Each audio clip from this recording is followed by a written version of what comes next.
Hey everyone, welcome back to Coins Numismatic Series, the home for coin lovers, collectors, and history enthusiasts who believe every coin tells a story. Today, we're diving into a fascinating piece of American numismatic history, the 1973 Washington $quarter coin. Now, you might think it's just another coin that you've seen 1,000 times in your change, but I promise, by the end of this episode, you'll never look at the 1973 Washington quarter the same way again. Let's start by setting the stage. It's 1973, the world is in the midst of change. The Vietnam War is winding down, the Watergate scandal is unraveling, and the United States Mint continues its steady production of the nation's circulating coins.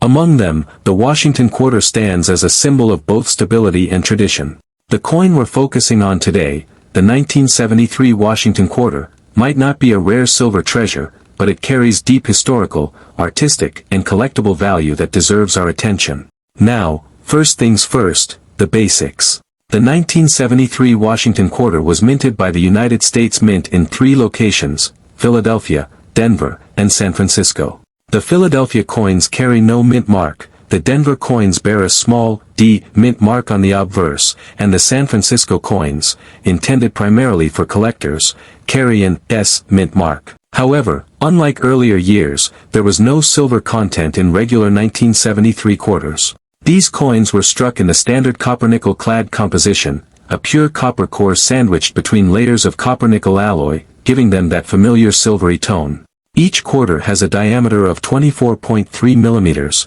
a reeded edge, and a weight of about 5.67 grams. Pretty standard, right?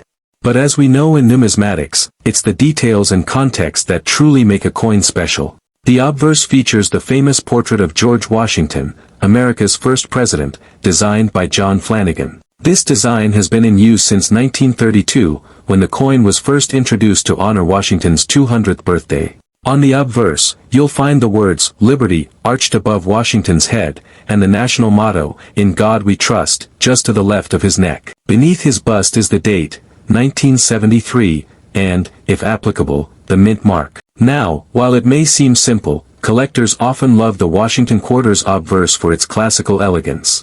In fine condition, which is the grade we're focusing on today, the details of Washington's hair are still visible, but not sharply defined. The high points, like the curls near the ear and the cheekbone, show moderate wear. The lettering and date remain strong and legible, though some flattening is visible across the highest reliefs.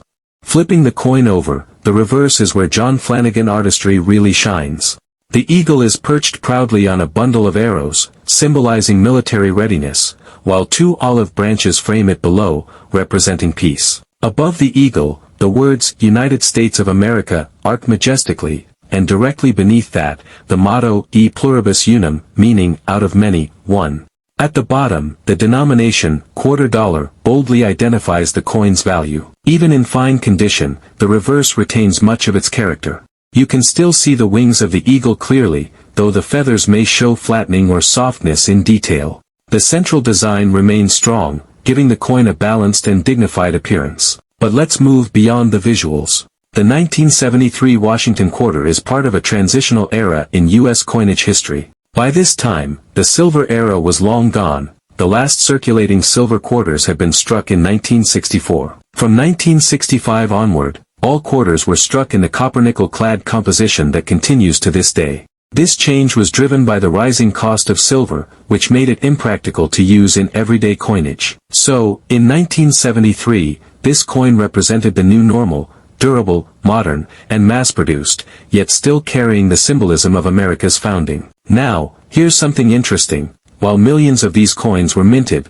collectors still seek out high-quality examples or those with striking errors. The Philadelphia Mint produced around 346 million quarters in 1973, the Denver Mint about 232 million, and the San Francisco Mint struck approximately 2.7 million proof coins. That's a huge number, so on the surface, it might seem like these coins aren't rare at all. But as we know, condition and mint errors can change everything. In fine condition, a 1973 quarter is typically valued at its face value, 25 cents, because it's so common. But for collectors, even common coins have educational and sentimental worth. They're part of a timeline, a continuous story of America's circulating coinage.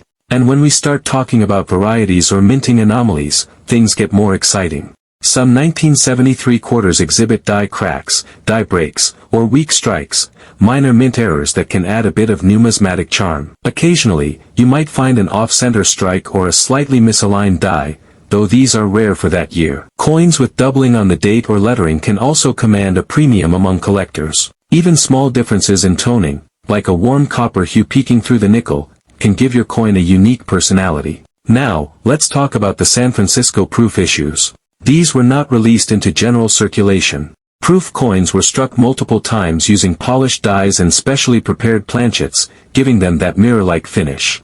The 1973 S-proof quarter, when found in pristine condition, can be worth a few dollars, especially if graded PR 69 or PR 70 by a professional grading service. But we're focusing on a fine condition circulation coin today, and that's where the charm really lies. A fine-grade coin carries the story of everyday life in 1973. Imagine where it's been. Maybe it jangled in someone's pocket as they bought gas for 39 cents a gallon, or it passed through a vending machine at a movie theater showing The Exorcist for the first time. These coins witnessed a world changing around them, and that makes them pieces of living history. Collectors often overlook coins from the 1970s because they're not rare in the traditional sense. But for anyone building a complete Washington quarter collection, the 1973 issue is an essential link in the chain. It represents continuity, a stable design before the monumental shift that would come in 1976 with the bicentennial quarters. Speaking of that transition, the 1973 quarter marks the final, standard issue before the temporary switch to the dual-date bicentennial design of 1776 to 1976.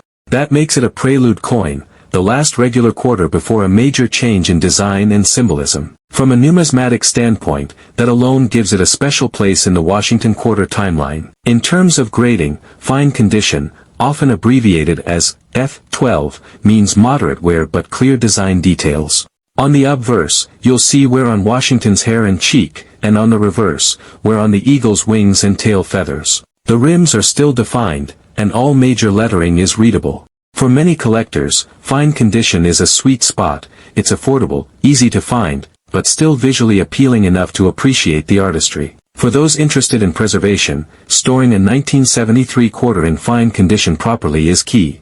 Even though it's not a high-value coin, environmental damage can still degrade its appeal. Keep it in a coin flip or mylar holder, avoid PVC plastics, and store it in a cool, dry environment. Over time, the nickel can tone slightly, developing subtle grays or blues, a natural patina that some collectors actually love. And here's a fun fact, despite being made from modern materials, the 1973 quarter is now over 50 years old. That means it's officially vintage, a half-century-old artifact from a very different America. Whether you're a beginner or an experienced numismatist, holding one of these coins connects you to a tangible slice of history that millions of people once carried daily. So next time you come across a 1973 Washington quarter, don't just pass it by. Take a moment to look at the details, the wear, the texture, the way the light hits Washington's portrait. Think about how many hands it's passed through, how many stories it carries silently within its metal. It's more than just 25 cents,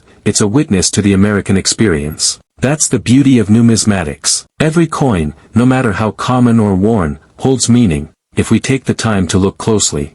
The 1973 Washington quarter reminds us that even ordinary coins can be extraordinary when we understand their place in history. Thank you for watching today's episode of Coins Numismatic Series.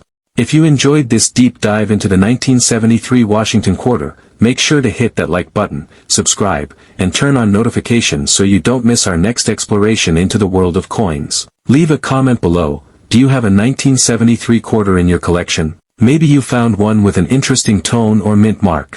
I'd love to hear your stories. Until next time, keep collecting, keep learning, and remember, every coin has a story to tell.